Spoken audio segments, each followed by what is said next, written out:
Majelis Kalimah sekarang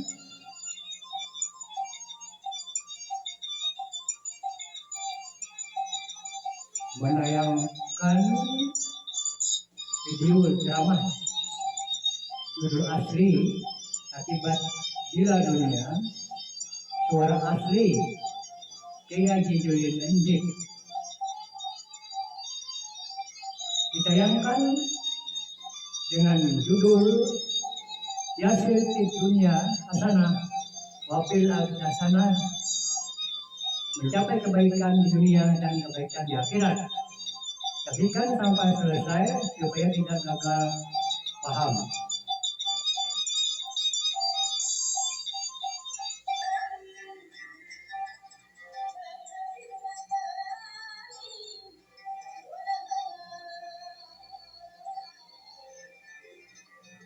Jangan lupa klik like, subscribe, share, komentar kalau perlu.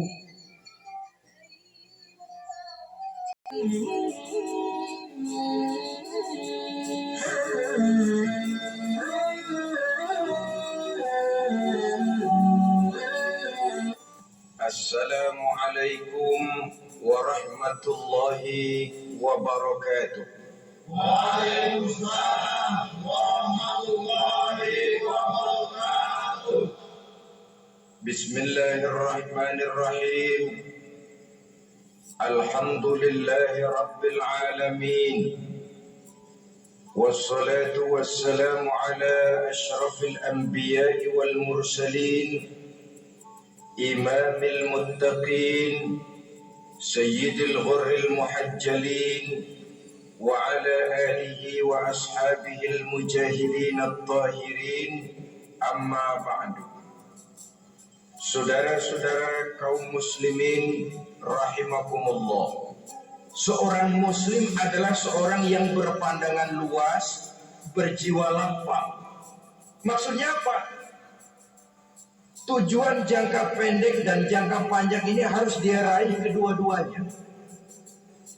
Ini yang oleh Al-Quran diajarkan agar setiap muslim mencapai fid dunia hasanah wa fil akhirati hasanah. Kebaikan di dunia, kebaikan di akhirat, itu arti hasanah. Jangan macam orang dulu punya istri dua pergi haji.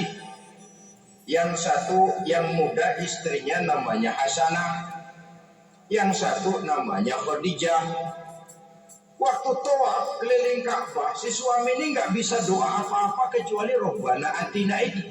Tiap putaran Rabbana atina fid dunya hasanah wa fil akhirati hasanah. Putaran kedua Rabbana atina fid dunya hasanah wa fil akhirati hasanah. Ini istri tuanya yang namanya Khadijah dengerin aja. Akhirnya di satu saat dia colek suaminya, Bang, mentang-mentang Hasanah bini muda disebutin melulu, saya dong disebutin dalam doa. Iya deh, ntar putaran selanjutnya suaminya blow on juga. Putaran kedua dia baca Rabbana atina fid dunya hasanah wa fil akhirati Khadijah. Saudara-saudara, itu makna refleksi daripada doa tadi itu, doa sapu jagat. Kita ingin fid dunya hasanah wa fil akhirati hasanah. Tujuan jangka pendek dunia tercapai, tujuan jangka panjang akhirat dan ridho Allah juga tergapai. Oleh sebab itu Al-Quran menjelaskan, wabtaghi fima atakallahu daral akhirah wala tansa nasibaka minad dunya. Dengan karunia yang diberikan Allah kepadamu, carilah bahagia akhirat. Wala tansa nasibaka minad dunya, tetapi jangan lupakan bagianmu dalam kehidupan di dunia ini. Carikan akhirat dengan tidak usah melupakan jatahmu di dunia. Kenapa saya katakan seorang muslim berjiwa besar? Sebab andai kata dia gagal mencapai tujuan jangka pendek, andai kata dia gagal di dunia dan dia oleh Islam diajarkan jangan sampai gagal. Tapi andai kata dia gagal, dia masih punya tujuan jangka panjang, akhirat dan ridho Allah. Dia masih bisa menghibur diri, biarlah di dunia kita sederhana, bahkan biarlah susah di dunia, asal di akhirat kita bahagia. Orang yang tidak punya pandangan hidup semacam ini, surgalah dunia ini. Segalanya telah tertumpu di sini. Bila umurnya selesai, ajalnya datang, selesai sudah surganya sampai di situ, dan dia tidak punya pengharapan lain di belakang itu. Maka seluruhnya bertumpu pada kehidupan di dunia. Padahal dunia seperti air laut, makin diminum makin haus, makin kering tenggorokan. Dunia yang diperturutkan menyeret manusia ke dalam lingkaran setan, terjebak dalam sifat yang namanya tamak bin rakus alias serakah.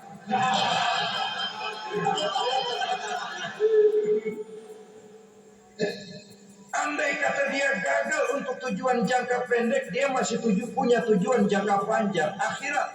Dia masih sanggup berkata, biar di dunia kita sederhana, bahkan biar kebelangsak sengsara susah di dunia, asal di akhirat kita bisa bahagia. Kan masih ada harapan. Yang paling bangpak, paling rusak betul, sudah di dunia sengsara, di akhirat celaka. Jadi dunia rumahnya gubuk, pinggir kali piring, asal hujan bocor, utang selebar warung, bayang kagak, gaji enggak, puasa enggak, saban malam mirit mulu. Saudara hadirin yang saya hormati, lalu kapan mau bahagia kalau sudah di sini susah, di sana akan susah juga. Ini yang pertama, seorang muslim, seorang yang optimis, berjiwa besar, luas pandangan. Kegagalan dia dalam jangka pendek tidak menyebabkan dia melupakan tujuan jangka panjang. Yang kedua, positifnya apa? Cara dia mencapai tujuan jangka pendek diwarnai oleh keyakinan adanya tujuan jangka panjang. Dia memang benar cari harta, tapi karena dia yakin ada akhirat, Allah ridho apa tidak. Ini positifnya. Saya memang cari duit, tapi dengan cara ini Allah ridho apa tidak. Saya memang ingin berpakaian yang rapi, tapi dengan tidak menutup aurat begini, Allah ridho atau tidak. Saya memang bergaul menghormati teman, tapi terjebak dalam minuman keras karena menghormati teman, Allah ridho apa tidak.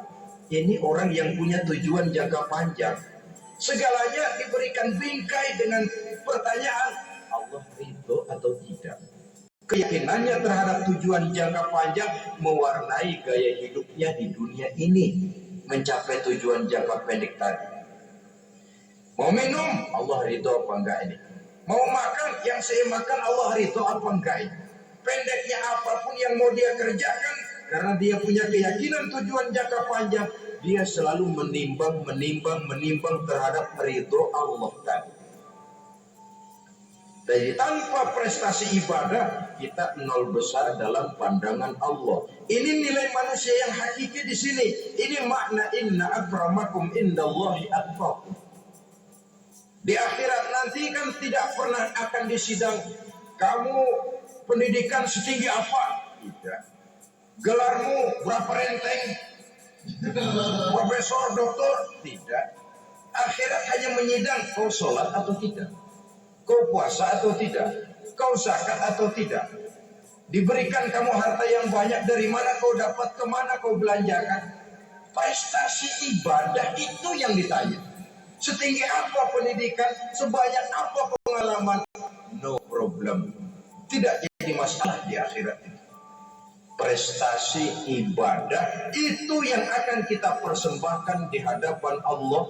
Itu makna inna akramakum indallahi atqakum. Kerbau dinilai dari dagingnya, makin gemuk makin mahal harganya. Tapi ada perkutut lebih mahal dari kerbau. Perkutut itu mahalan mentahnya loh daripada matangnya. Karena harga perkutut pada suaranya. Lalu di mana harga manusia yang paling gemuk? Tidak. Suaranya, oh kalau manusia dinilai dari suaranya, barangkali Madonna nomor awal masuk surga. Hanyalah dengan prestasi ibadah kita bisa mencapai tujuan jangka panjang akhirat dan ridho Allah. Nah baiklah ya, kalau sudah jelas bahwa kita punya dua tujuan jangka hidup, jangka pendek dan jangka panjang, bagaimana Islam mengajarkan kita meraih dua ini? Pada prinsipnya Islam mengajarkan sistem keseimbangan. Dalam berbagai aspek kehidupan, keseimbangan ini nampak dengan nyata diajarkan oleh agama kita. Seperti ayat yang saya bacakan tadi. Dengan karunia yang diberikan Allah kepadamu, cari negeri akhirat, tapi jangan lupakan bagianmu di dunia ini. Dalam bentuk yang lebih nyata, bekerjalah untuk duniamu seolah kau akan hidup buat selamanya, tapi bekerjalah buat akhiratmu seolah kau akan mati besok. Manifestasinya dalam kehidupan misalnya orang kaya diperintah membantu yang miskin, tapi orang miskin dianjurkan berusaha. Jangan mengandalkan hidup kepada yang kaya, seimbang. Kamu kaya, betul Pak, bantu yang miskin. Kamu miskin, iya Pak, berusaha. Seimbang. Tuan rumah diwajibkan menghormati tamu, tamu diwajibkan tahu diri, seimbang. Jadi bagaimana kalau sudah kita bekerja di sawah, di ladang, di pasar, di kantor, anggap kita akan hidup selamanya agar timbul gairah kerja. Tapi kalau sudah sholat, anggap kita akan mati besok supaya timbul khusyuknya. Nah, titik tekannya di mana? Stresnya itu. Walaupun Islam mengajarkan sistem keseimbangan, tapi Al-Quran tetap menggarisbawahi walal akhiratu khairul laka minal, bahwa bagaimanapun seimbangnya, akhirat itu lebih utama daripada dunia. Bagaimana implementasinya? Kata orang-orang tua, kalau kita menanam padi, rumput pasti tumbuh, tapi nanam rumput jangan mimpi tumbuh padi. Maksudnya apa? Kalau satu perbuatan kita niatkan karena Allah, dunianya pasti ikut. Tapi kalau satu perbuatan diniatkan karena dunia semata-mata, akhirat akan hilang. Sebab itu, biasakanlah berbuat sesuatu baik untuk tujuan jangka pendek, lebih-lebih untuk tujuan jangka panjang dengan motif lillahi ta'ala. Jadi saya ulangi, satu perbuatan kalau sudah diniatkan karena Allah, dunia biasanya ikut. Tapi kalau diniatkan karena dunia semata-mata, akhirat akan luput. Padahal itu titik tekannya, walal akhiratu. Baby Happy Body Fit Pants. Allah, ini tujuan hidup. Jadi landasan tempat kita bertolak sudah jelas, pantai yang akan kita tuju dalam kehidupan ini juga sudah nyata. Kita ingin mencapai apa yang dinamakan fid dunya hasanah wa fil akhirati hasanah. Untuk itu perlu ada keseimbangan, tetapi titik tekannya tetap akhirat lebih utama daripada kehidupan dunia ini.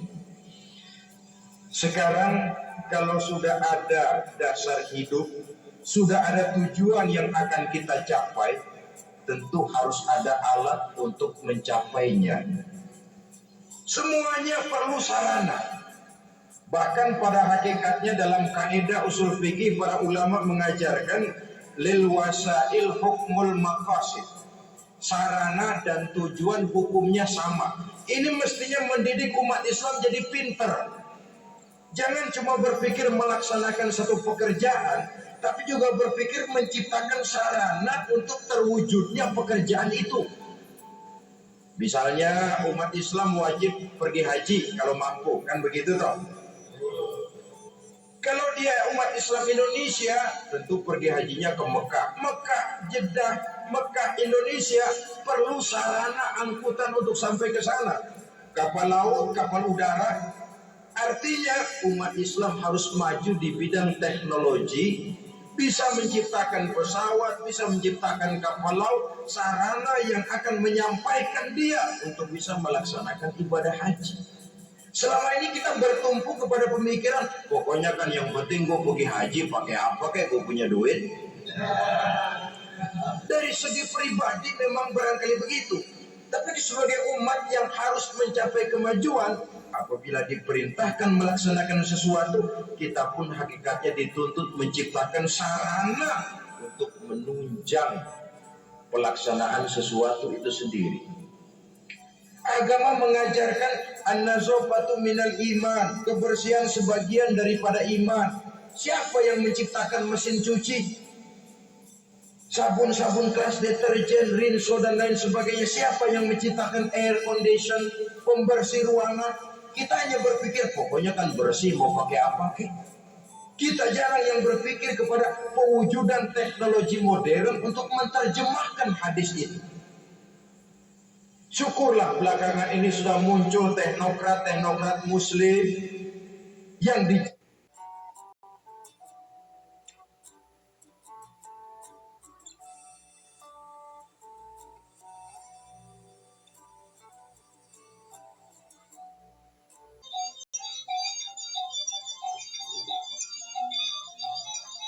Alhamdulillah, ceramah sudah selesai. Kalau ada yang berkenan, kami Muhammad.